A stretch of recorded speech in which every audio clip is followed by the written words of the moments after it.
I just got a tip that'll crack this case wide. What up, bro? Trumpy Wuppy get a tippy whippy. Who's a good boy? Is him a good boy? As long as people talk baby talk to dogs, you can count on Geico saving folks money. 15 minutes could save you 15% or more. What's going on, guys? This is Rob, and if you're enjoying the content that I'm uploading onto my channel, then feel free to subscribe, and you can also offer suggestions on topics and characters and storylines and whatnot that we can have discussions on later on in this channel.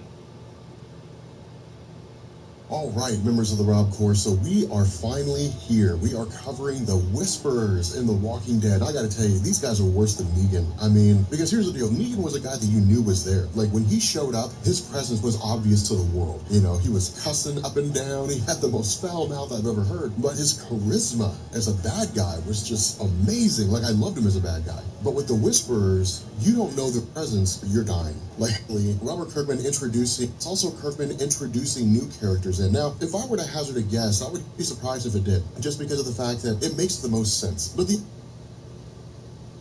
it seems like they're going their own separate ways.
guys, Prime Majors 1986 here, and today I wanted to do my video review over The Walking Dead issue 177. So I gotta say, this was actually a very, very good issue. I wasn't really expecting much from it. I figured that maybe we would see like a spotlight of this new character on the cover, which of course his name was Officer Mercer. And I thought maybe we would just see a little bit more of the Commonwealth, but I was pleasantly surprised to say that we didn't. We actually got a lot in this issue. There's some funny moments, some sad moments. I mean, there was a lot of great stuff in here, man. So let's go ahead and jump right into it. So, yeah, we begin the issue with Rick talking to Mikey, and pretty much Mikey wrote a poem about his mother, and maybe his father. I think he just said his mom, though. I can't really remember. And he said he was talking to the girl Annie, and Annie kind of, you know, motivated him to do it. And if I remember correctly, Annie was the girl that wrote that letter for Carl at the start of the New Beginning, because Carl kind of had a crush on her, I think. Of course, that's until Lydia came around. But yeah, so Rick and Mikey were discussing, you know, how he can pretty much just write a poem. It just kind of comes out of him. And Mikey suggests to Rick that maybe Rick should write something about Andrea. And it's sad right here because Rick says, I don't even know where to begin. And I thought that was a great moment. Very, very good, touching moment, man. I love that. So he's still taking her death hard, that's for sure. Man, this part was fucking hilarious. We actually see Eduardo, I think is his name. He comes in looking for weapons, and he finds Maggie and Dante about to have sex. Of course, he's like, I didn't see anything. I wasn't here. And he slams the door. And it was very, very funny. We didn't get to see Maggie. Still seems that she feels a little bit of like remorse for it. But she still feels kind of guilty. And she decides to leave. So I don't really know how this is going to work. We'll have to wait and see exactly how this relationship plays. Hopefully, though, this guy won't get his head smashed in. So yeah, we actually move on to yet another sex scene right after this. We see this young man and young lady about to get down and dirty, but then we see a walker, actually walkers, come up behind them.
This is not good. I don't think he's from around here. The Walking Dead, issue 115. All Out War, chapter 1.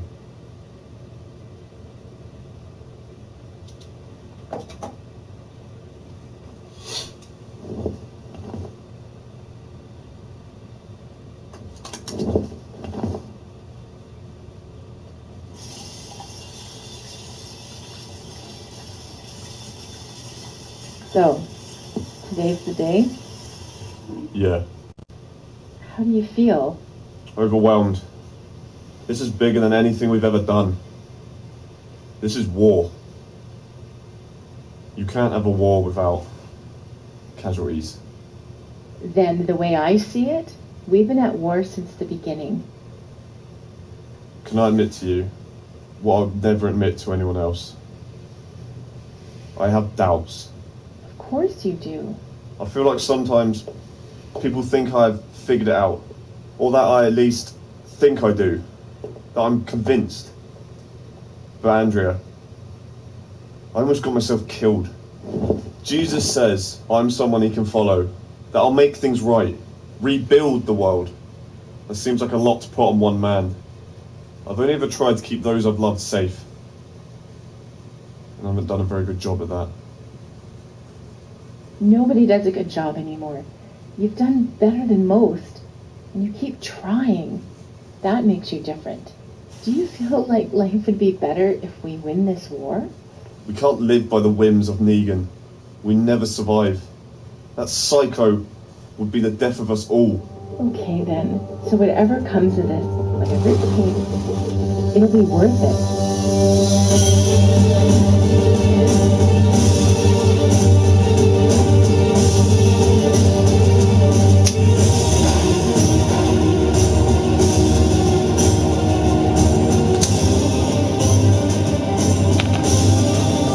Battery low. Please charge now.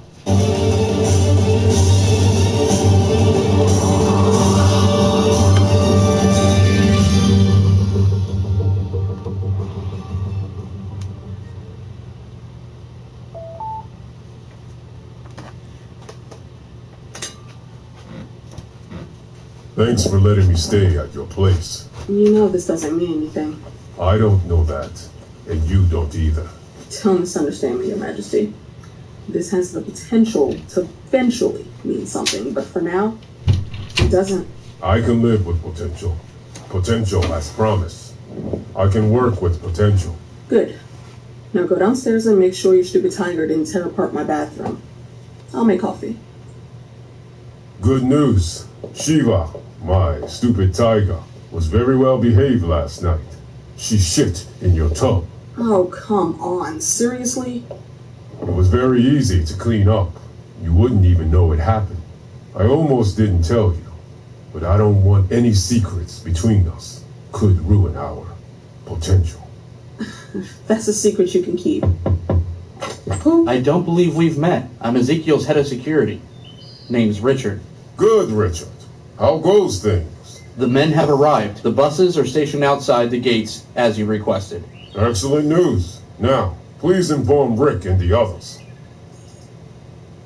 We've worked through the night trying to get at least 2 more cases ready for today. We'll hit that mark in less than an hour. Soon as you come around to seeing how important this is. Thank you. After Abraham died, I wanted to kill everyone. Then, I started to think about how everyone has someone who cares about them. That we should save lives, not take them. Now, I realize this is the only way to do that. To preserve life, the bad ones have to die. Or made not to be so bad. We'll see. Take as much time as you need. Thank you, Father. I wanted to call this meeting to make sure that there weren't any last-minute details we weren't overlooking before we do this. All our people are gathered. The supplies are loaded. We're prepared to move. My people are here. We're ready to go. I've been working with my guys from the hilltop. They know where they need to be and what they need to do. They seem prepared. Good. Let's go over the plan one more time. I know I haven't asked a lot of most of you. You've been allowed to live here, as you have, without giving anything in return. But now, our way of life is threatened.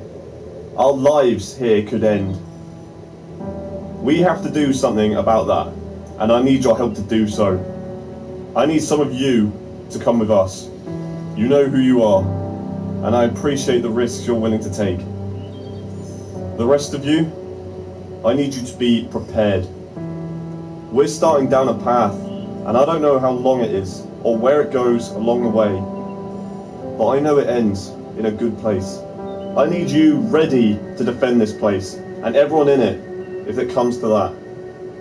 I know none of us are soldiers, but until this is over, let's keep that to ourselves. You're not going. I'm not fast right now. Everything hurt. Better I stay here to help you defend this place. Help me. You think he's leaving me in charge? Sorry. When I was getting beat up in the bell tower, you were organizing people on the wall. This is your show. Stop it. Don't believe me? Okay, you'll see. I'll be back as soon as I can. You keep things together until then, okay? Sure. He's got it covered. Yeah. Thank you.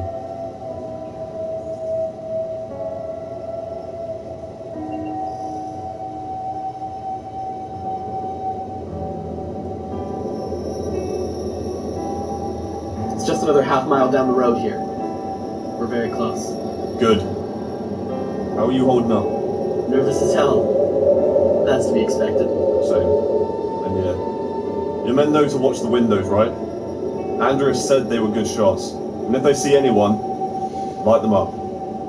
We're going to be vulnerable to snipers for the first part of this. My people have been told and reminded. They are prepared. Okay then. Let's get in position.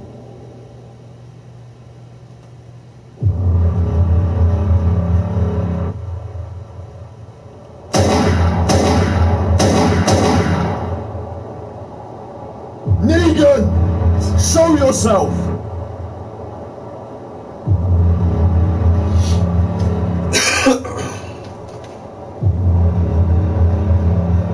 You gotta be fucking kidding me. What the fuck is this, Rick? You trying to play my dick is bigger than your dick? Because it isn't. Let's see who can see who's from here. And my eyesight is fucking perfect. That's not what this is. This isn't a threat. This is an offer for peace. We stand before you, 3 communities united, saying to you and your people, no more. We will not give you our supplies. We will not bow down to your will. Those days are over, but there doesn't need to be violence. We don't have to fight over this. I feel like we would all prefer not to. We're giving you a chance to surrender. We know you have children inside, and people who are not a part of this, who are not saviors, who have not attacked or killed anyone. Those people will be spared. Their lives can continue as they are. And what are the others? Me. The rest. The killers who have been keeping you all safe. Once, a long time ago, I made a rule. I think maybe it's time to finally stick to it. You kill, and you die. So let me get this straight. I fucking surrender myself and all my men, and you put us to death. But our families will all get to live on happily without us. You really think we're gonna go for that? What happens if we refuse? Everyone out here fights their way in there. Then whatever happens, happens. And it won't be pretty. So you've actually convinced yourself that your group of accountants and lawyers and farmers and teachers is going to be able to tear these rules down and actually accomplish something if they get inside. That's fucking rich. Get ready. Looks like it's going how we planned. I'm half tempted to let your little plan play out, to show you just how fucking stupid you really are. But you know what? There's no future in it. Surrender, as you sure as fuck know, is not an option. But then again, neither is rubbing our collective genitals together on the field of battle until we all die. I have a different plan. Oh, what the fuck? Tell them. The Hilltops stand with Negan and the Saviors. If you stand against us, you will no longer be welcome. And? Your family will be thrown out and have to fend for themselves. And? Go home now, or you'll have no home to go back to.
The Walking Dead, issue 114.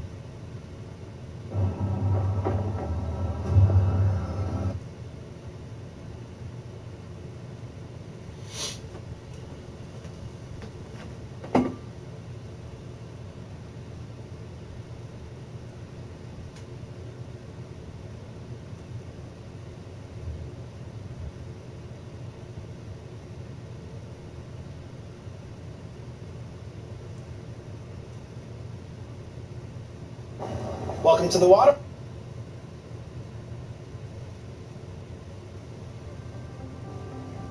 Start investing with just $5. Choose from 1,000+ stocks and ETFs. We're a fractional share brokerage. That means you can buy any dollar amount of... Cultures and civilizations around the world all recognize the fact that human beings have a limited time here on Earth. And in order to cope with this, we've invented some pretty crazy myths to explain where we'll end up when we're dead and gone. Grand celestial kingdoms, endless battlefields, and bizarre cubes under the ground are just some of the weird realms we've dreamt up. But what's even stranger is that many of these afterlife myths share almost identical beliefs with those of other cultures, despite existing thousands of miles and sometimes years apart. So let's find out about the elements these ancient beliefs share in our video on the similarities in afterlife myths across civilizations.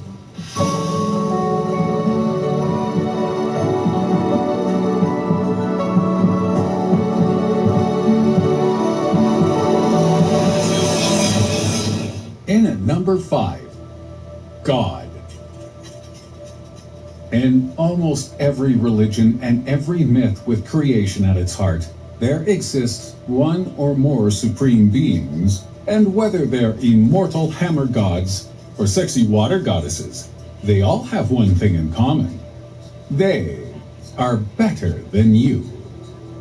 And with afterlife myths, this goes even further, because not only did they build you and create all that you know, but they also get to decide on where you go when you die. This is a theme shared by many different societies. It doesn't matter where you are in the world or what time period you're from. Ancient Egyptian, Iroquois Indian, or modern Scientologist, you all believe that you were put here by an entity more powerful than you, and when you depart, it will be on their terms. So why did human beings go this way? Well, let's face it, we're a pretty egotistical species. So surely it would have made more sense for us to believe that we ourselves were gods, and that we decide where we'll go when we die. But just think about it. Humans created fire. We invented the wheel. We can control and manipulate other creatures for our food, our transport, and if we're feeling adventurous, our pleasure. Based on this, we could have been forgiven for appointing ourselves as gods. How come there are no religions that believe human beings have a say in where they go in the afterlife? Why is there free will in life but not in death? No. Instead of placing humans in charge of their own afterlife destiny, we assumed something more powerful was behind all that we knew. So why is that? Well, the answer may lie in the middle of the Amazon rainforest. Evidence for mankind's belief in the afterlife goes back a heck of a long way, at least 50 to 100,000 years. And so far, almost every human culture we know of has some kind of explanation for what happens when we die, with one notable exception, the Piraha, because these guys just don't give a rat's ass. The Piraha are an indigenous tribe who inhabit a remote region of Brazil.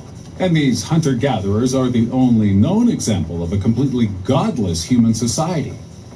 The Piraha lack words for numbers and colors. They have no form of social hierarchy or leadership structure. They do not measure time, and one of their firmest beliefs is a total opposition to coercion, i.e., they don't go around telling people what to do.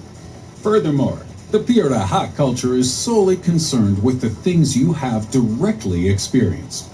Jesus as a concept has been introduced to the Piraha several times in their history, but they reject him due to the simple fact that nobody who believes in Jesus has actually seen him. They are a very literal society. If you haven't experienced it, they ain't interested. Basically, the Piraha base their lives on the mantra, "Pix or it didn't happen." So unless you've experienced the afterlife and come back to tell the tale, you'll have a hard time convincing the Piraha there's any kind of existence after you die. But how does this explain how afterlives and gods were created elsewhere? Is there a connection between the invention of God and afterlives and societal hierarchies? Well, as we said before, we humans are pretty egotistical, and we do love telling folks what to do. So if you're looking to cement your power as head of a tribe or community, what better way to do it than to invent an afterlife and claim that you have a direct line to the guy with the guest list? Many leaders use the idea of God controlling a restrictive afterlife to retain and increase their power. And psychologists, philosophers, historians, and neuroscientists are united in their belief that this plays on the fact that humans are biologically predisposed into believing in something bigger than ourselves. With the possible exception of the Piraha, most humans cannot accept what we see is all there is. There has to be something more. There has to be an afterlife, and a creator, and a purpose for all of this. And guess what? This belief in a higher power and an afterlife is hardwired into every single one of us on a deep level of our consciousness. According to cognitive scientists, humans are born believers. We are born to find patterns and seek justice in life, so we believe it occurs in death too. Neuroscience tells us that spiritual belief is something greater than ourselves, be it God or an afterlife, is present on some level in every human being, regardless of their nationality, upbringing, or education. And this brings us to a rather amusing conclusion, that whether you say you believe in God and the afterlife, or you don't, is actually irrelevant. Because hilariously, according to science, it may be the atheists who don't really exist. Number 4, fire. God was a pretty heavy topic to open with, so let's take a look at something simpler. Fire. The idea of burning for all eternity in a world of fiery pits is commonly attributed to the Christian idea of hell. But for some reason, fire seems to play a role in many different afterlife myths, despite it being somewhat essential for cultured human beings to exist. We use fire to cook toast, to heat our homes, to light our reefers. But if you see flames after you've died, you're almost certainly in a really bad place. The Islamic afterlife of Jahannam sees its residents dragged through fire, being forced to wear clothes that are on fire, have their organs burnt in front of them, and have their skin burnt off entirely, only for it to be regenerated and then burnt off again just for fun. The Greek afterlife myths also speak of a lake of fire, as does the Egyptian afterlife myth, and the Christian concept of purgatory is supposedly filled with fire as a means of cleansing oneself of the sins which prevent your ascension to heaven. So why is this? Did early man associate the uncontrollable nature of fire with death and destruction? Was it perhaps linked to the idea of burning our enemies alive to remove them from Earth? Intriguingly, some religions go in the opposite direction and use water as their tool to inspire fear of the netherworld. New Guineans believe that their underworld was beneath the ocean, as do members of the North American Navajo tribe. A journey across water to reach the afterlife. It's also a surprisingly common theme, as you'll know from the Greek tale of the boatman and the river Styx. But this is an idea shared by the Italian Etruscans, who, instead of traveling by boat, believed that they would be ferried to their afterlife of Elysium on the backs of seahorses and dolphins. So what made some civilizations choose fire to represent their afterlife and others choose water? Were they linked in some way by a shared experience of a natural disaster? Or are we humans simply more inclined towards pessimism? with even the life-giving properties of fire and water used against us for religious purposes. I don't know, but I do know that when I die, I would love to try the Italian thing with the sea creatures. Number 3, up is good, bad is down. Another bizarre similarity between many different myths and religions is the idea that the good afterlife is located somewhere high up in the sky, whereas the bad people are sent deep underground to somewhere dark and terrible. Obviously, this may have something to do with the fact that underground caves are dark and occasionally terrible, and clouds are super duper pretty. But is this enough to explain the sheer number of religions who have adopted this idea? Ancient Mesopotamians believed that the dead went to live in a subterranean world known as the Dark Earth, and they thought that every hole and cave could potentially be an access point. Other examples include the Central American Mayans, who said that the souls of the dead went to an underground world known as Xibalba, the Greenland Inuit, who believe in an underworld called Sedna, and the ancient Chinese, whose hell consists of 18 levels beneath the earth. And then you got the Igbo people of Africa who believe that their dead traveled deep underground to live inside the womb of the goddess Allah. Sounds cozy. Then there's your typical fancy pants fun-time kingdom in the sky, which is thought to be the location of the good afterlife by everyone from Vikings and Eskimos through to Christians and Wiccans. All of these vastly different religions place their positive afterlife above our current plane of existence, both literally and figuratively. And so far, we have not been able to find a single myth which states that when you die, you get to go live underground with the mole people. Do you guys know of any? If so, tell us in the comments below. But what we have found are various groups of people who believe that heaven lies neither up nor down, but to the side.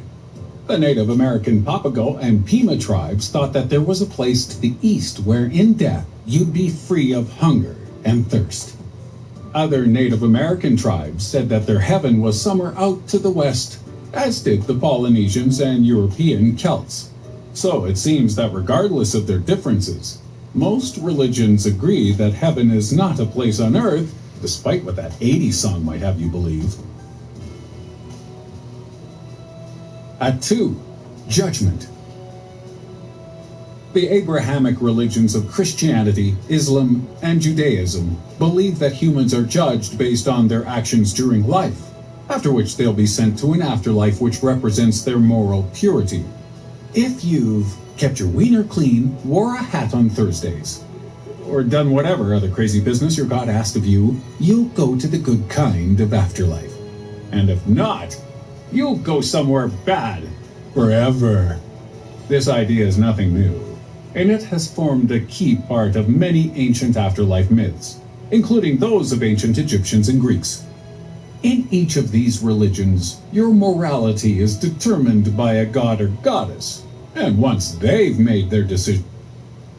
Imagine if every time you swiped your debit or credit card, you were setting aside money and investing money for the future. With Acorns, you can. Acorns rounds up the spare change from everyday purchases to the nearest dollar and moves the difference from your checking account into an Acorns investment account. That money is then automatically invested into a diversified portfolio recommended specifically for you. If you want to invest more sooner, it's easy to deposit a lump sum or set up a recurring investment anytime. And with unlimited deposits and withdrawals, you can invest and save exactly how much you want when you want. Join over 1 million people who have already signed up. Download Acorns today, or go to acorns.com to get started.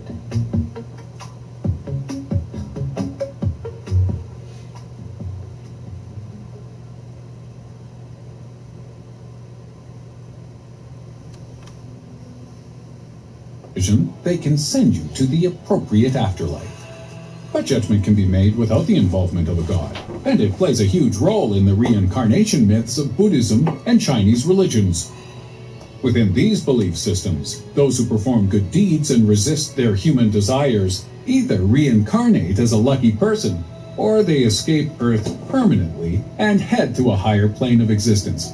However, If you are a bad person, you will become trapped in the endless cycle of life and death on Earth, destined to live out your days without ever knowing what's on the other side. Reincarnation beliefs are shared among all the major Indian religions, and they can be seen in many tribal religions of the world too, in places as far and wide as Australia, Siberia, South America, and Eastern Asia. But for the most part, they share the same idea. That's only by resisting certain behaviors and temptations can you escape constant reincarnation and reach nirvana, where Smells Like Teen Spirit plays for eternity and everyone gets to wear oversized flannel shirts. But isn't it weird that all these religions share the belief that you must live life according to certain rules in order to enjoy a pleasant afterlife?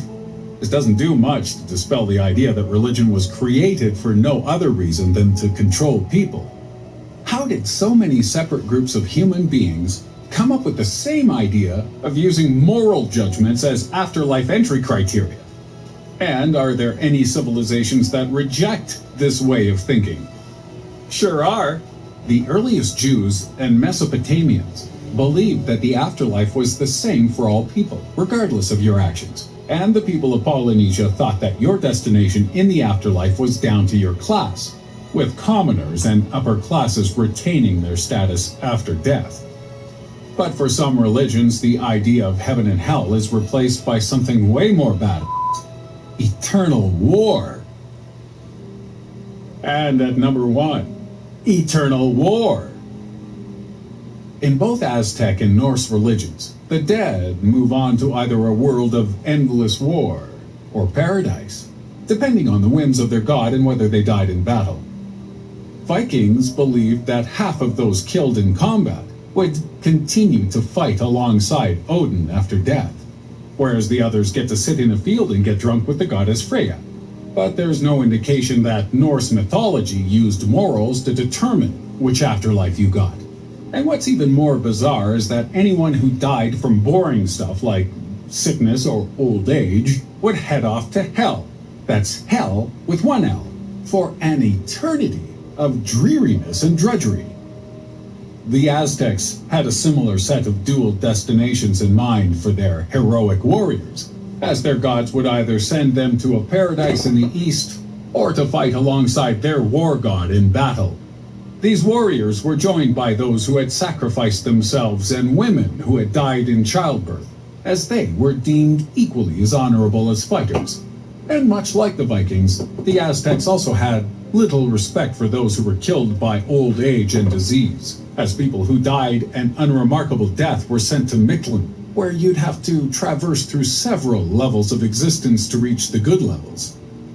These non-judgmental belief systems are perhaps explained by the fact that both the Vikings and Aztecs were brutal as f***. It's easy to convince a group of warriors to give their lives in battle if they believe they'll be rewarded for it in the afterlife. And this ideology is something we're all too familiar with in the modern age, with people across the world sacrificing themselves every day to appease an extremist interpretation of their chosen religion.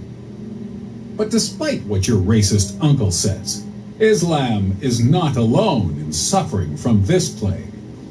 Christianity, Buddhism, Hinduism, and Judaism have all been used by nut jobs to justify suicide attacks in recent years.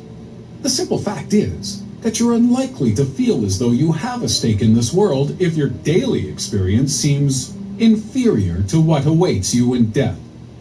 And this belief has motivated everyone from the Aztec warriors and Christian crusaders through to modern-day extremists into giving their lives while taking those of others. But it turns out they shouldn't have bothered. They were all wrong, because all of humanity shares one single religion. But to find out what it is, you'll have to join our Patreon's bonus video access for $2 a month. It is here you'll find our bonus video for this piece entitled The One True Religion. Strange Mysteries Patreons get far more than just exclusive clips like this, because for just $2 a month, You'll also be able to help us decide what videos to make, find out which topics are in the pipeline, and ask the Strange Mysteries team any questions you might have about our work, our lives, or our checkered sexual past. We're pretty open. Instead of relying on clickbaity thumbnails to decide which crappy videos to put up, we're finding the juiciest ideas and packing them full of the most mind-blowing content we can. Just like this video and a few of the previous ones. Did you like this video? Then watch more of it in the One True Religion bonus segment, while also helping us continue to make more like it. Want to continue watching regular Strange Mysteries? Then check out this link to our recent video on what's beyond the edge of the universe.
Shit.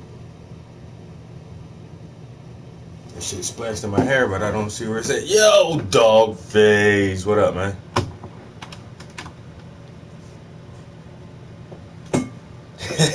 Yo, it does look way different, right? So now you can see what I was saying. On all of them, it's going to be the same thing, right? It's going to be the same color, but the letters are dark and the background is light.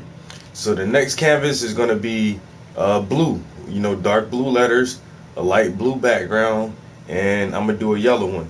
So green, blue, and yellow are the are going to be the colors for this. I actually had to mix several of these greens, or well, several of these little bottles of paint to have enough paint for this large canvas. I went out yesterday to get some big tubes of paint, but everything was closed for the holiday. Yeah, it's like a poster or a magazine cover or something like that. Yeah. So instead of getting like big tubes of paint, I'll probably try to do the same thing again for blue. I do have I have these acrylic paints that I've had for well over a year. I probably had these paints like 2 or 3 years now, and I barely use them. So I'm thinking I'll just grab a couple of these blues and mix those together and try to get a, you know, like a unique blue color to use. And there's not a lot of yellows in here, so I may have to go get some yellow acrylic paint. But yeah, the Dank series is gonna be super stupid. Super stupid. So this one, I say this is green. This one right here is gonna be blue.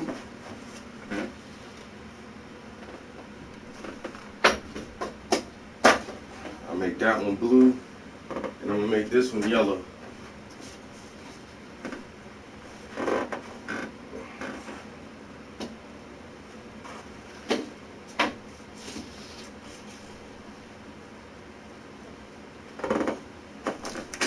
All of them gonna stand out and look real crisp, real sharp, you know, clean. Just a nice clean little image, kind of like you said, like a poster or magazine cover or something like that. Just nice crisp colors for the background. Nothing fancy at all about the background.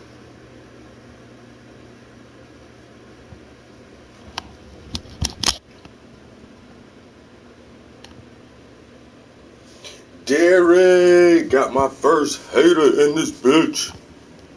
Got my first hater in this early in the morning. Cause he's hating. He mad he ain't got no talent. He mad the only thing he can do is sit home and watch me. and it's not even like late in the day. The first thing to get your day started is watching me. Hating ass. Hating on the boy. First thing in the morning, cause I got some talent, and this motherfucker's talentless. Bitch can't draw a stick figure. Nigga mad cause I got a painting in Australia, bruh. I got a painting in Japan, bruh. I got a painting in Alaska, Amsterdam, Holland. My shit, I'm international. Boy, look trash. You mad? You mad you ain't got no talent? You be alright, bro. Why don't you just shut up and dribble? Go play some basketball or something. Shut up and dribble. This dude ain't got no talent. He's like, what am I good at? And then you start thinking real hard. And then like 10 minutes pass and you realize you're not good at shit. That's sad, ain't it? I know. It's fucked up, man. Oh, I'm telling you, bro. I say this all the time. Some people swear down they got haters, and they really don't have haters, man. They're not even doing anything important enough or, you know, interesting or intellectual enough are prosperous enough to have haters. You don't do shit for somebody to hate on you. But me, I have legit haters, bro. Like, for real. Proof. This proof is right here. You know what I'm saying? And it's so crazy. It's so crazy that they want to talk to me. That's how bad motherfuckers hate. They hate so bad that they want to talk to the kid like, trash. You in your DC shirt. They want to examine my attire, my articles of clothing, my fashion sense. You know what I'm saying? I'm worried about me because I can paint and wear DCs.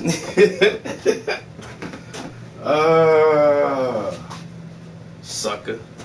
Suckers. You're a fucking sucker, you know that? You and your mama. You and your mama, a sucker. Experience Control GX for Men, the first shampoo with a brain. So smart, it reduces gray gradually. The more you shampoo, the less gray you have. How smart is that? Gradually reduce gray with Control GX shampoo from Just for Men.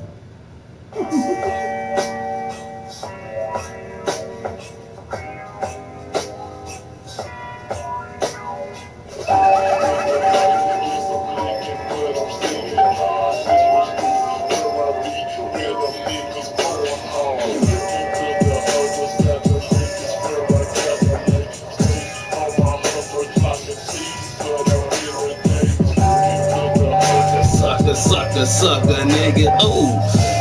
Them DCs, ooh, them DCs be, they so nice and comfy. Them DCs be, they so nice and comfy. I rock that, them DCs, boy. Them DCs, man, them DCs. So comfy, I rock them, them DCs, he mad at me cause I rockin' them DCs like, ooh, I got these two, black and gray, brown and tan, black and gray, brown and tan, all white cause I'm the man, them DCs, they skater shoes, I'm a skater fool, don't make the moves, ooh, you gonna make me prove that you will lose. Can't fuck with them DCs, boy.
He mad, you can't rap either.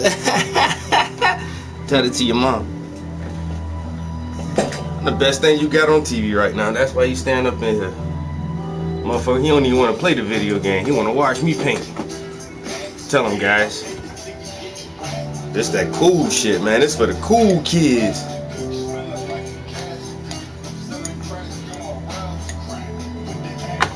This shit for the cool kids. You want to hang out with the cool kids?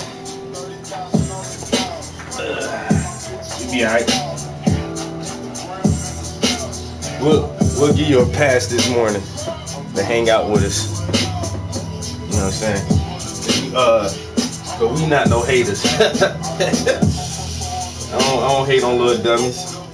I know you're stupid. You can't help it. I blame your mama. I know you can't help it, just stupid. I blame your mom.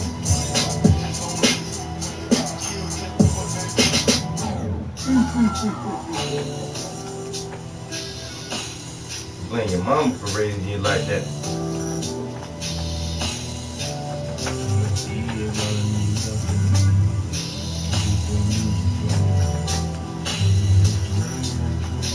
Mom, I get on the internet and I say mean things to strangers that I don't know for no reason.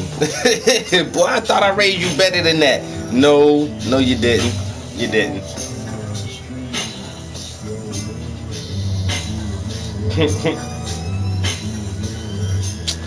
Oh, those Jones are hot too, but I don't know, man. I've been rocking DCs forever, yo. I was thinking about getting some Vans. I had Vans back in the day, man. Them Vans making a comeback. Just that plain shoe with the white. Get the white stripe. Get them black, red, or something like that with the white on the side, the white strip. snatch me up some Vans.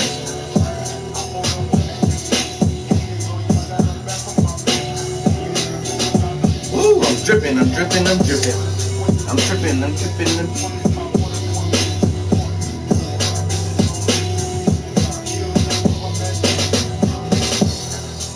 Watered it down, spreading it thin, working it out, getting it in. I watered it down, I spreading it thin, I'm working it out, I'm getting it in, yeah.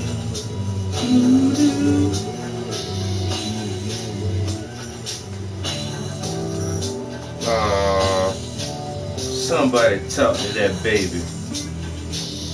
That baby got problems. I'm getting it in.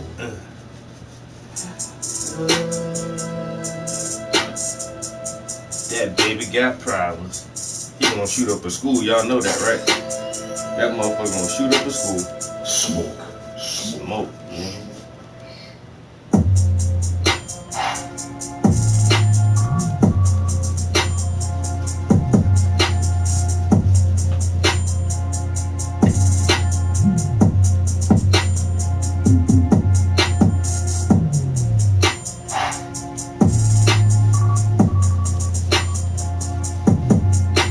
They say that we dangerous, they say black people act fool, but we don't get them guns and shoot up no schools.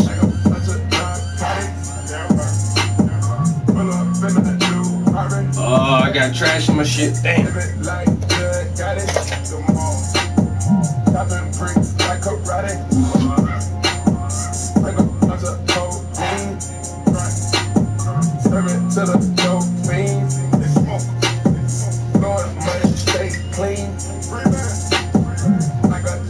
Billie Jean, I can tell the Billie Jean.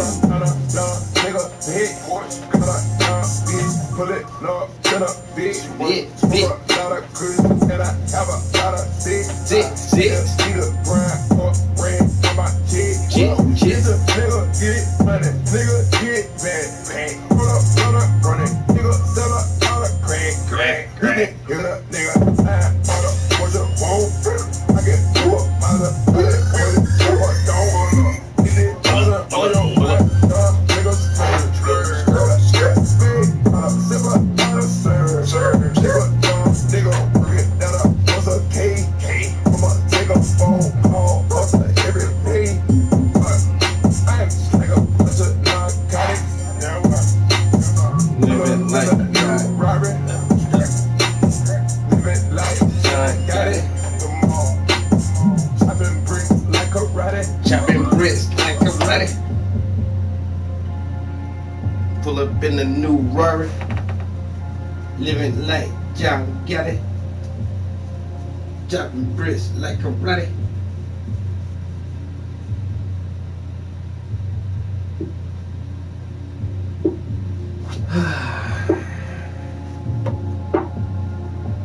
Your favorite rapper's favorite rapper.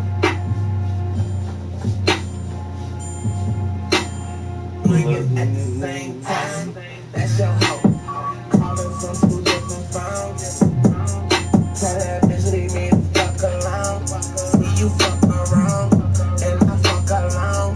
I got a love-hate relationship with Molly. I'd rather pop a hobby, and my dick is the trolley. Boy, I bury you like Holly. Then he's so thick, I'm dying, cause I don't see nothing wrong with a little bump and grind. And I just need the package. Them other niggas taxing, and my pocket so fast. I'm starting to feel contractions, and my cousin went to jail for them chickens. And he already home, and that nigga must be snitching. Cut him off like karate. Ice like a bunch of narcotics. Pull up in that new Rari. Live it like good, got it. Chopping bricks like karate.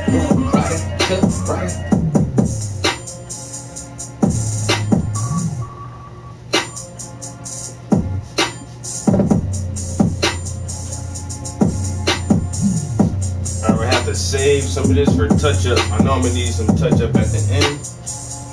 So I really don't want to use all this paint. Like I said, this is like 3 or 4 colors that I blended together, so I'll never be able to make this color exactly again.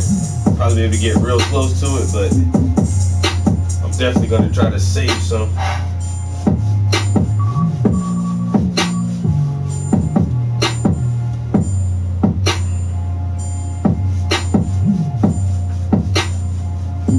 Try to spread it thin, spread it real thin.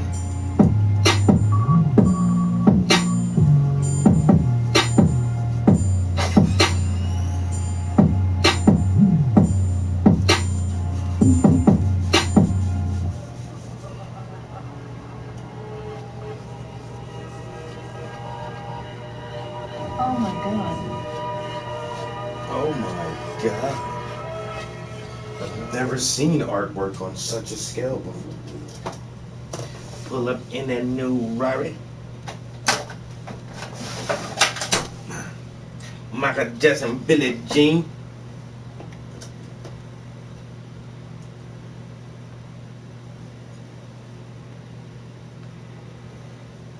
I don't know that number.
That was getting corny real fast.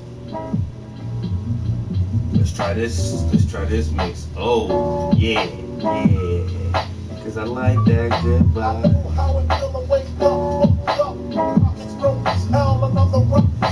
Oh, that Biggie. Mad Buddha abuser.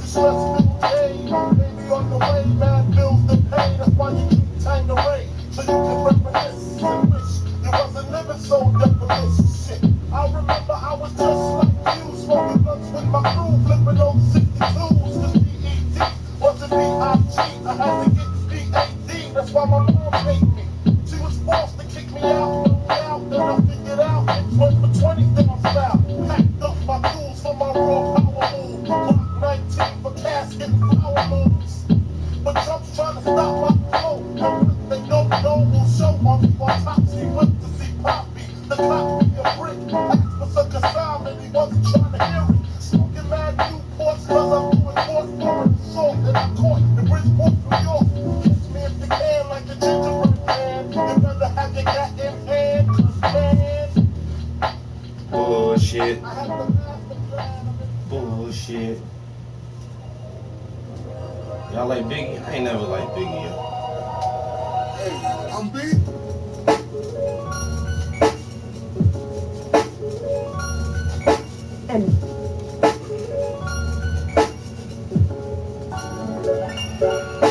And in the middle of the party, bitch, you lost me. In the car, I'm rolling up my glasses. Yeah, I know your baby mama fond of me. All she wanna do is wanna block me. Whispering in my ear, she's trying to leave with me. Say that I can get that pussy easily. Say that I can hit that shit so easily. I'm a dirty dog, I did it sleazily. Tell it what I'm saying. Behind, hey, I'm behind all that bullshit.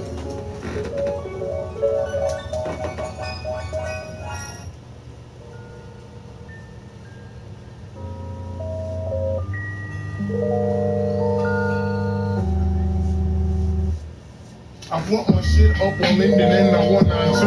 Forever right and ever biting, ain't shit else to do. Open the battle, but most MCs ain't ready yet. But if they utter one word, then it's as good as set. You have MCs dropping bombs, that's incredible.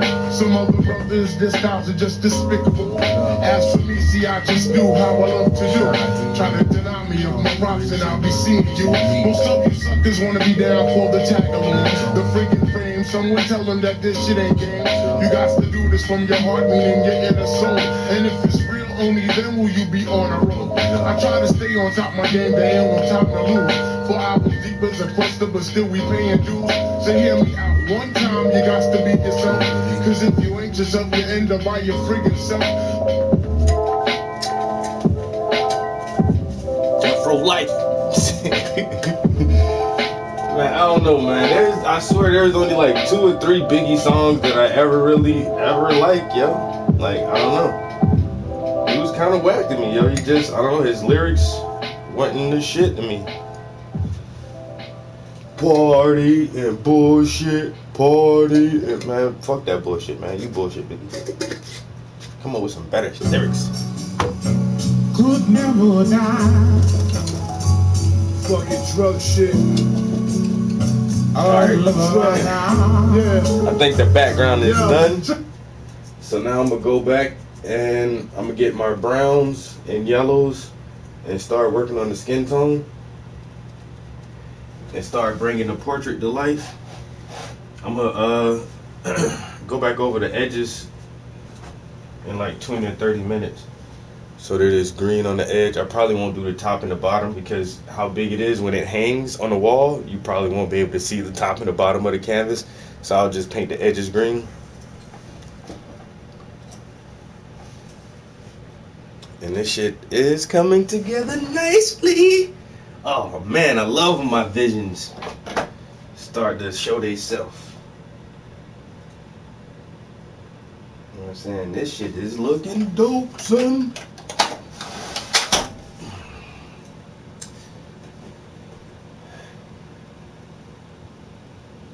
Both of them, bro, they were kids.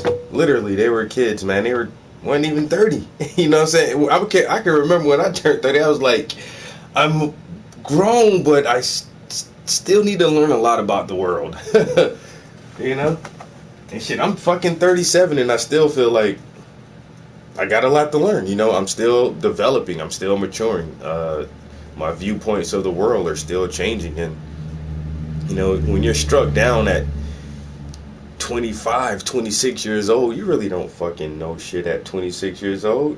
But then that's the other thing I say about those cats too. Like, even as very young men, barely out their teenage years, like, look what they accomplished in just a short amount of time. In such a short lifespan, they were able to touch millions of people and make a legacy that's lasted for decades, and it will definitely last for decades to come. You know, so I respect Biggie. I'll give him the respect that he deserves, but did I like his music? No, not really. I've never brought a Biggie Smalls album. Never owned a Biggie album. Nah, I pass.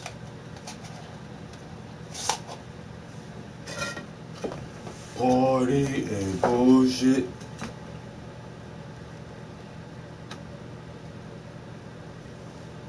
Dank. That shit look good. Motherfucker was like, damn, Trey, how you come up with this idea? I'm like, man, cause I'm a fucking genius. I'm a subtle genius. Isn't that what Trump said? I'm a subtle genius. You just gotta peep my flow, son. You just gotta peep my flow sometimes, cause you might miss it.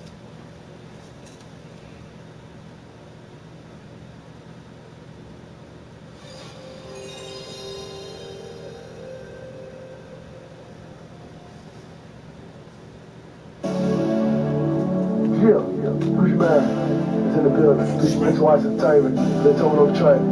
When we come to the club, got the choppers on deck and the yappers on deck. Is you rolling? Is you rolling? Is you rolling? Is you rolling? Wish I might be. Wish I might be. Wish I might be. Wish I might be. Girl, he geeked up. Girl, he geeked up. Girl, he geeked up. Girl, he geeked up. Wish I might be. Wish I might be. Wish I might be. Wish I might be. Yeah, I'm strong and that's where I come from. And I'm on my cousin with this ring on your tongue. Now everything was ready till your push came in.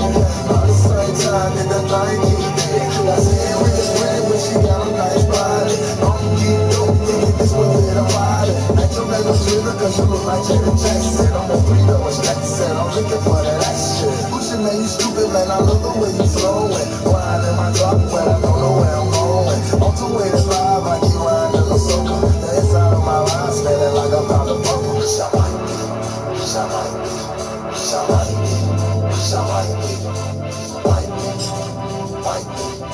might be, might be, might be.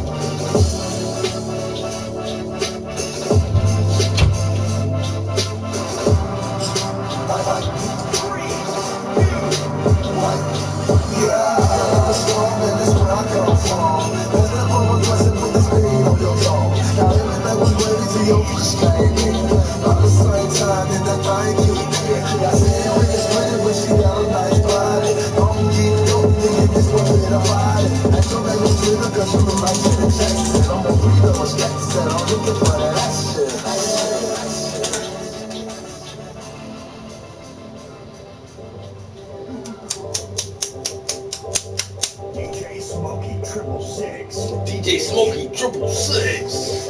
And this motherfucking bitch.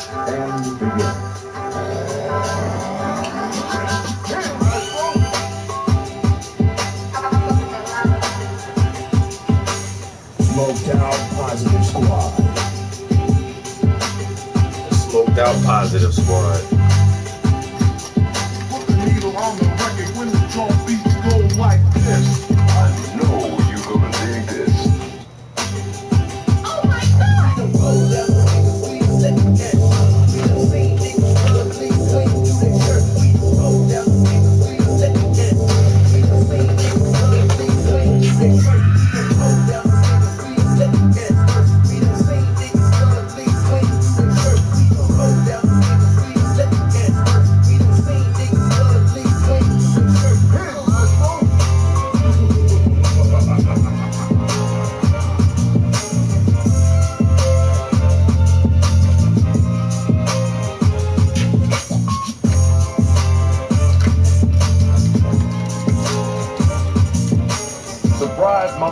Surprise, motherfuckers.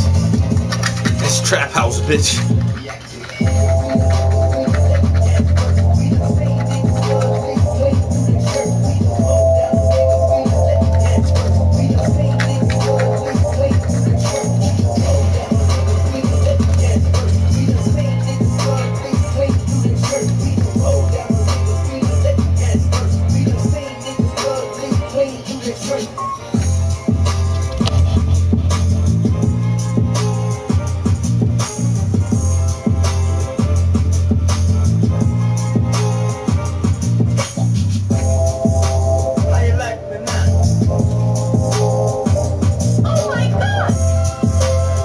Yeah, Pac was doing everything, bro.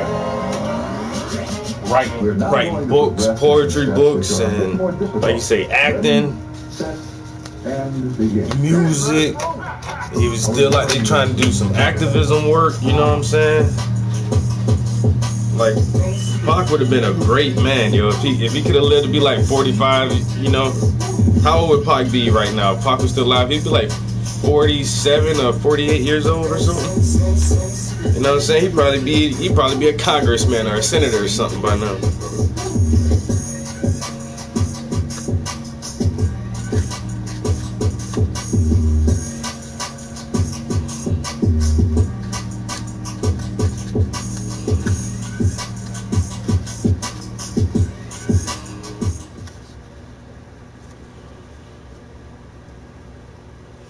Yo. What up, man? Shit, chilling in the art studio. What you say? Huh?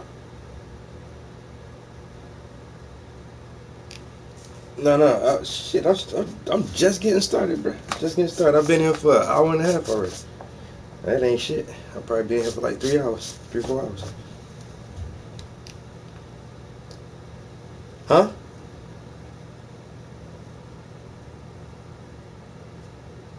That's what I'm saying. I'm just getting started.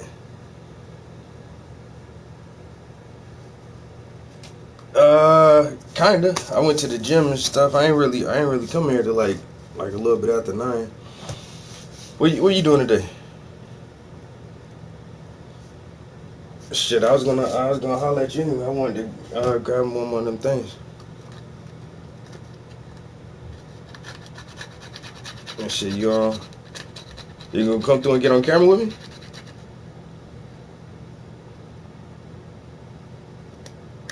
Huh?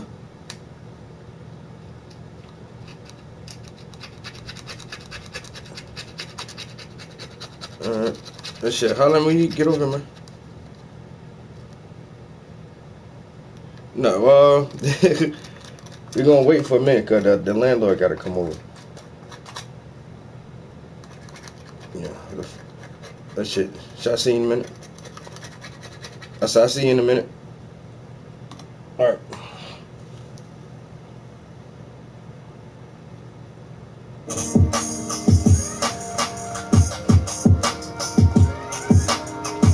Yeah, man, fuck all that. I understand the Black Lives Matter movement, but you know the whole way they went about it and all that shit, man. It ain't.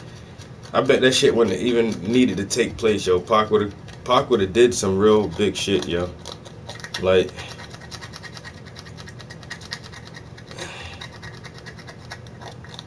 he was setting himself up for something way bigger than just himself, you know what I'm saying? He was setting himself up in a way where he can really give back to the people, you know what I'm saying? And be charitable to the communities and stuff.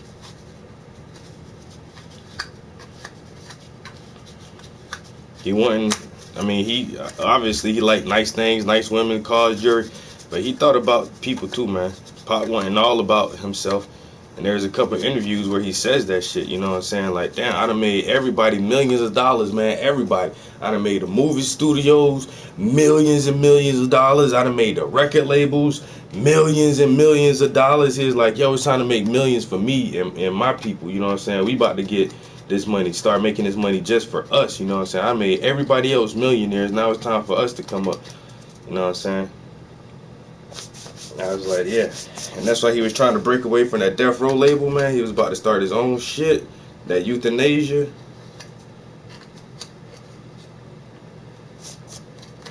Or, some people said he was going to call it Illuminati or euthanasia or something like that, yo.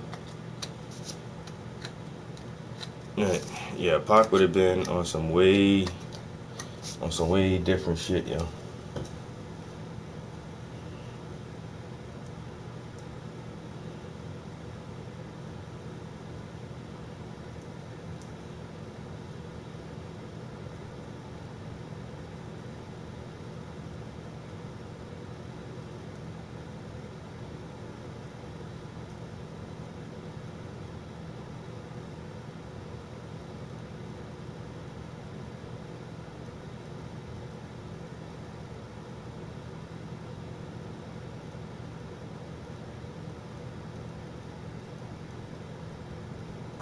I mean, it was cool because I got a chance to speak to young black males all over the country about this new ideal called Thug Life, which is a new kind of black power. And when I say thug life, I mean that shit. Because these white folks see us as thugs. I don't care what y'all think. I don't care if you think you a lawyer, if you a man, if you an African American, if you whatever the fuck you think you are. We thugs and niggas to these motherfuckers. You know? And until we own some shit, I'ma call it like it is. How you gonna be a man and we starving? You know? And we live off our 5 different houses and a man in either one of them motherfuckers. How we gonna be a man? How we gonna be African Americans? And we out here dying. We thugs and we niggas until we set this shit right. Trust me when I tell you that shit. Young black males out there identify with Thug Life, but I couldn't handle it. I could handle it, but not right away. Hell no. Thug life. Thug life. Thug life. That's my color. What's that mean? What did happen? Thug life. Imagine you have 14,000 people ready to do whatever you want. You know what I'm saying? When you have all over the country people waiting to hear what you want to do.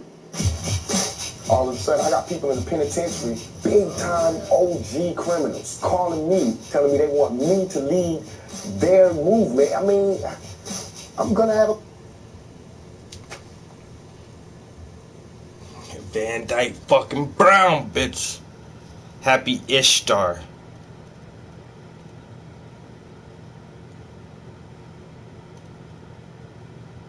The person I'm going to talk about next is a person who's very near to me. A person who's a second-generation revolutionary. So please help me in welcoming Brother Tupac Shakur. First, I want to say peace to my mother. She's not here, but I got to give a peace out to her because I wouldn't have been here if it wasn't for my mother. And I looked on the front of this thing and it says start from within to rebuild our original greatness, right? Okay, well, that's what my mother did. You know what I'm saying? And I'm listening about freedom fighters and strugglers. Well, you got to understand that when it was in to have a gun and to be in the street, my mother gave that up to be in the house and wash the dishes, you know what I'm saying, and feed us and put the thoughts in our brains, you know what I'm saying, because we didn't get any of that history from all of those soldiers that we lost. We got none of that. They all went to jail, if you can remember. They all went to penitentiary. We didn't see none of that knowledge.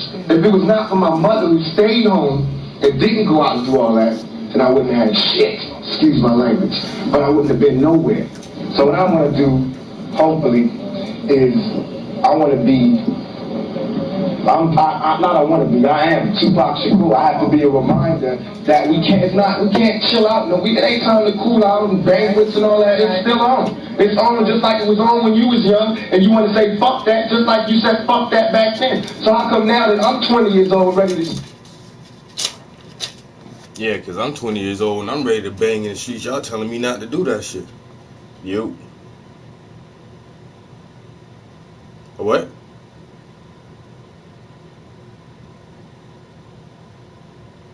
I can't find none. Nope. The only person with that boo-boo shit that one time, and I ain't fucking with them. Yeah, well, I talked to Joey, but he can't get none either. That was the best one. That he had that shit called Phoenix Tears.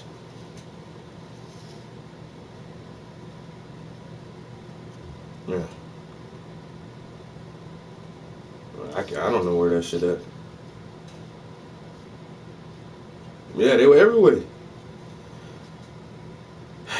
You remember my one dude from out of town said he'd send me a shipment, but I don't know. I ain't never really fucked him on that shit. Yeah.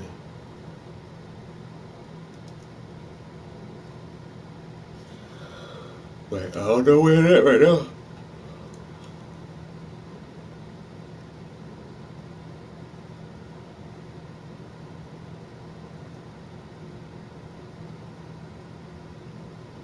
Alright. Start some shit up, everybody telling me to calm down. You know, don't curse, go to school, go to college. Well, fuck that. You know, we had colleges for a while now. You know what I'm saying? And it's still Brendas out there, and niggas is still trapped. You know what I'm saying? And it gets me irked. because I understand that it's not going to stop. You know what I'm saying? It's not going to stop until we stop it. And it's not just white men that's doing this to Brenda, and it's not just white men that's keeping us trapped. It's black.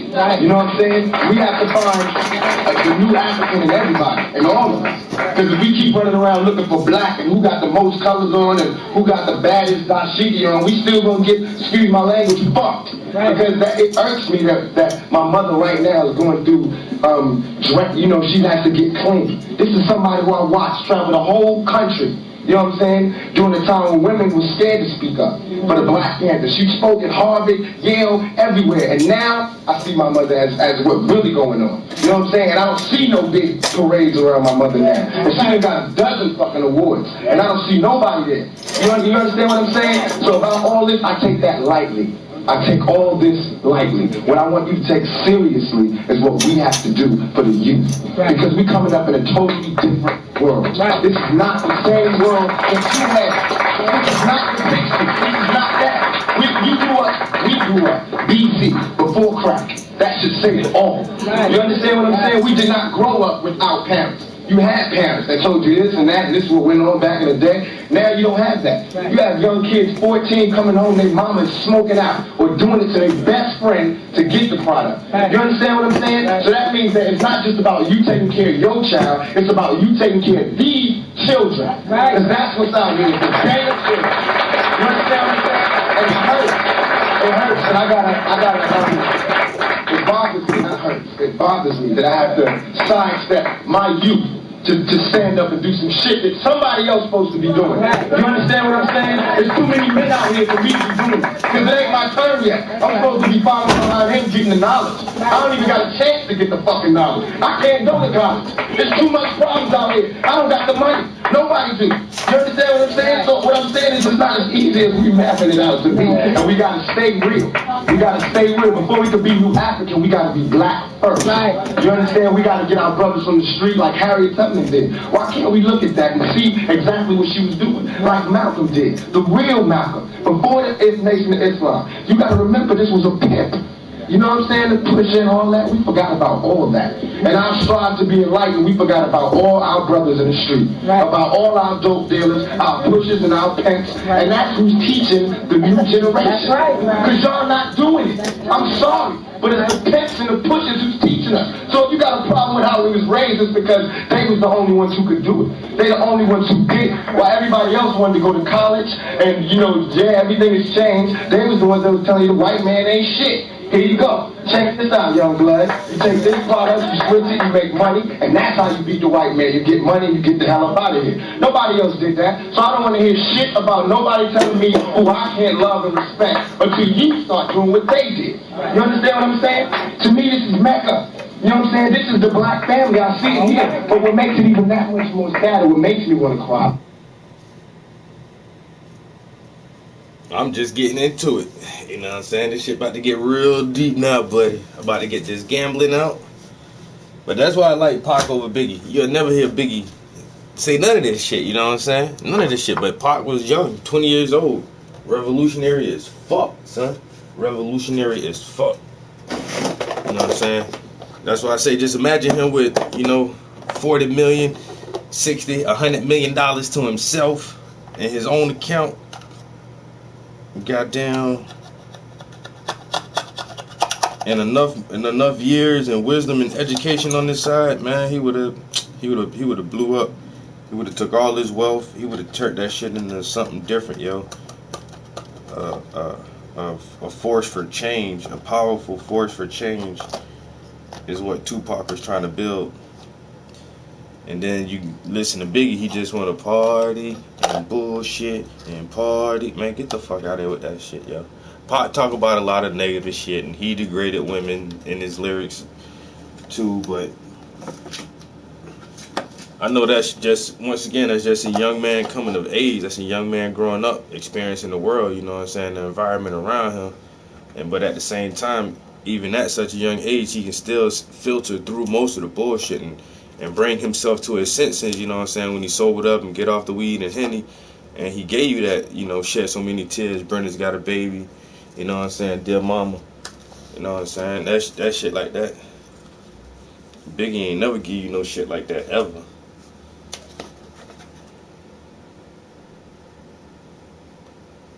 And Jay-Z, Reptile, I doubt it. I really doubt it.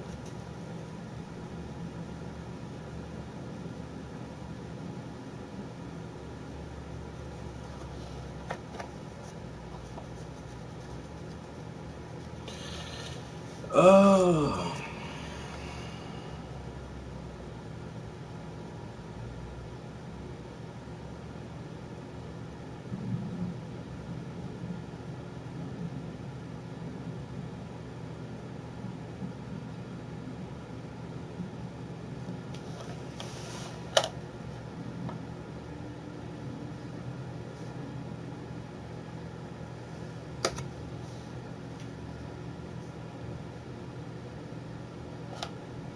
Mm-hmm. Exactly. Pop is looking for a change, yo.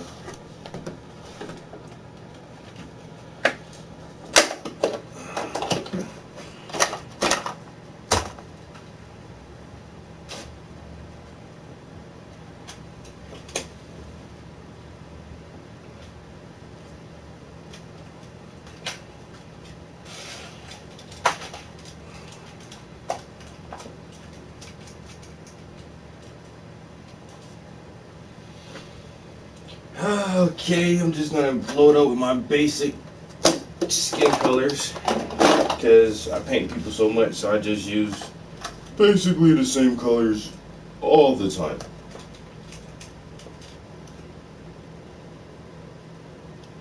That VD brown. Ooh, ooh. Get a little dab of that. Get a little dab of that. That VD brown. It's because as soon as I leave here, so does Mecca. You understand what I'm saying? We're going back to the real deal, right out there.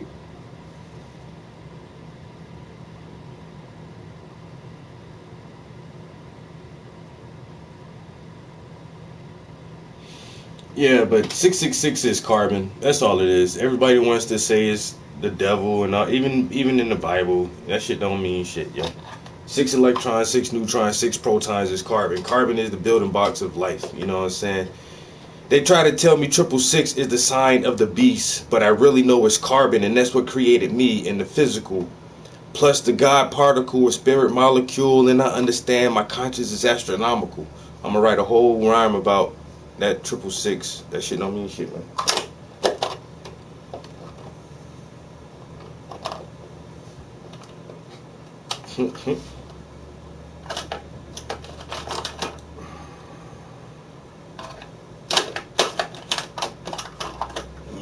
3-6 Mafia.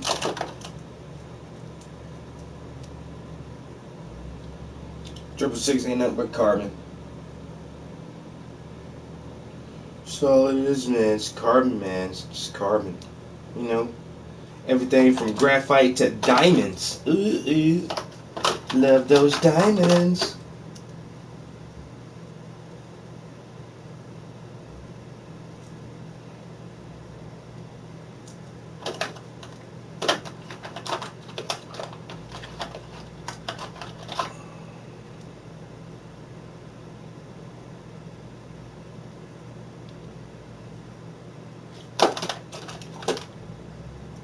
And you're going to see them same sisters in Brenda, they right out there. And y'all gonna get in y'all cars and drive the fuck home. Right. You know what I'm saying? I apologize, but check this out. You can't be no more offended by my curses than what's really going on. That's real. That's real, y'all. That's real. Y'all gotta really be true to that. You gotta be true to that. Because you letting the media and the white man cut us off. You let them say that the rappers ain't real, and you know, you gotta either be, you know, the intelligent person or you're a gutter person. We all the same. We all feel it like y'all feel it. I just can't hold a straight face when I see it. Right. This is proof that we can be together. The young black male is the future of us. And the young black sister is the future of us. It's gonna be what you put into. So if you don't put shit into it, don't be mad when you blow up.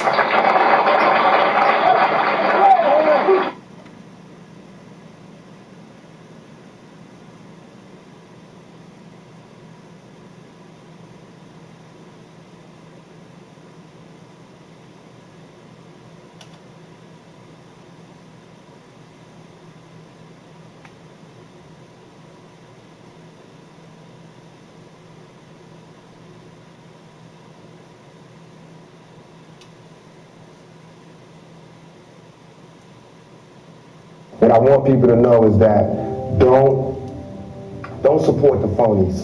Support the real. You know what I mean? How can these people be talking about how they so real and they don't care about our communities? How can they be talking about what they, all this, you know, the hood, blah, blah, blah, blah. They don't care about our communities. You know what I mean? Listen to the words that people say in their lyrics and tell me. Easter's origin is Ishtar. It's a celebration of fertility. That's why you use eggs, because eggs are reproductive, and bunnies because they reproduce. so fast, but and it occurs during the spring equinox because that's when everything is reborn again. The flowers come out, animals start mating, birds have babies, and rabbits start fucking. And it was the spring festival of Ishtar, not Easter. Or you can call it, you can pronounce it Easter as well, but it's common knowledge. Yeah, it's very, very, very common knowledge for most people who aren't stuck in the Bible. If that's real to you, you know what I mean? Listen to what they're saying. Don't just bob your head to the beat. Yeah. You might need to turn the fuse off. Is that going to affect your streaming? If it does, it doesn't matter. Just need a light fix. Okay. Yeah, for some reason our bathroom light switch, it's like there's power in it, but the switch is just like wiggly. And I think it just needs like a new switch that actually stay up and down like that. But now our switch is just like this. It's an old house. It probably just, the little piece of plastic broke behind the panel. But since I'm a renter, I don't touch shit. Call the fucking landlord.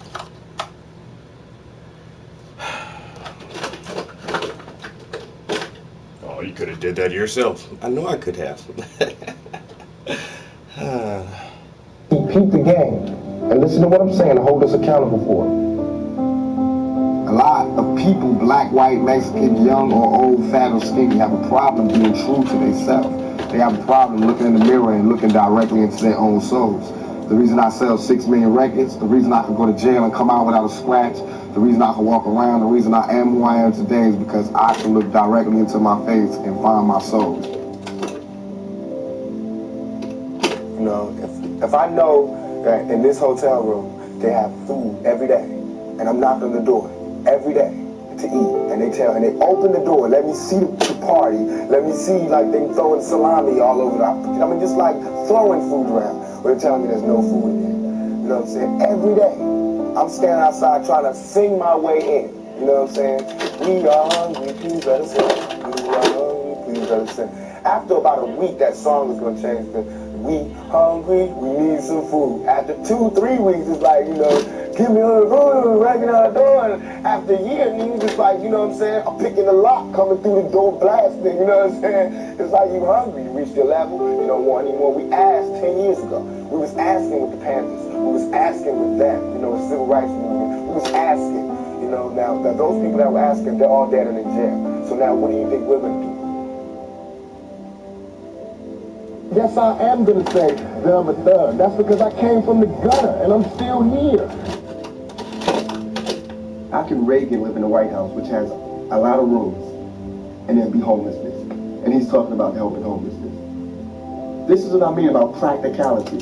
All right, if there's someone homeless in Washington, D.C., if there's homelessness, and he has the White House, which has 1,000 rooms, why can't he take some of those people off the street and put them in his White House? Because he doesn't want to get dirty. The White House would be a little tainted, and when it's rich people from Jamaica and everything comes to see him, they'll be, oh, these people, you know, and that's dumb. But it's just, when you sleep with a good conscience. You don't have nightmares. And hell is when you sleep, the last thing you see is all the fucked up things you did in your life. And you see it over and over again. Because you don't burn. Because if that's the case, it's hell on earth. Because bullets burn. You know what I mean? There's people that got burned in fires. That means they went to hell already. You know what I mean? All that is here. So what else? What do you got there that we ain't seen here? What, you gonna walk?